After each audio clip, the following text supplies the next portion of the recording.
what are we going to do about that? Well, first of all, I'm concerned about like their bean dip. Like they put a ton of sugar in their bean dip, and I'm going trying to get a good bean dip, and it just it tastes like garbage. Well, you're more concerned about when I have one bite of the bean dip, throw it out, and then what happens to it afterwards.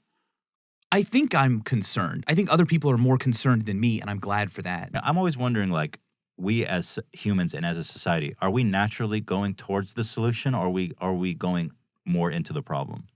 That's a really good question. We're going to start right off with deep questions about the progress of history. Yeah. I'm going to say, and I might feel differently tomorrow or when I'm older. I felt differently when I was younger. Mm-hmm. I don't think we're moving in a direction of progress, of things being better. I think natural selection is still working on us. I think that we are just doing whatever it takes for us to keep reproducing. And the same goes for ideas. The same goes for philosophies and isms.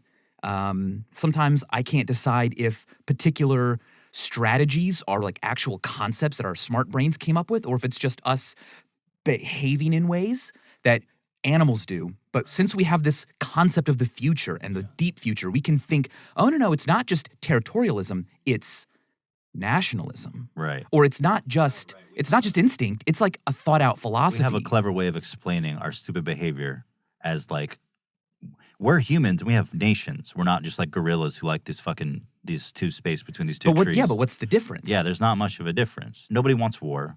Everybody agrees that there's certain like rights that people should have. But it's like, so why? The sense of a border almost becomes like, it's obvious to everyone that borders are kind of a weird thing, right?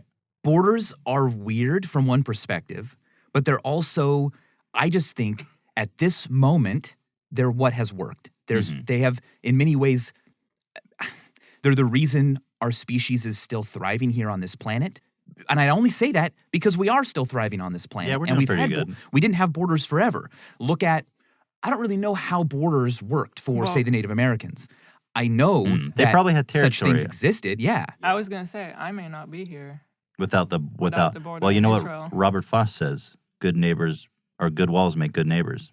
Good fences make good neighbors. Don't come on my own show and correct my misquotes. What is a fence Robert but a Frost. wall? A wall that's kind of less committed to. Yeah, a fence. You can peek over the top. You can still. see through this. You can be like, yo, just dog. call it a fence. I mean, if we're still around in a million years, if we are not in like Alpha Centauri by then fuck it anyway. Right. And that's what I'm thinking about when I talk about progress. I'm talking about the long history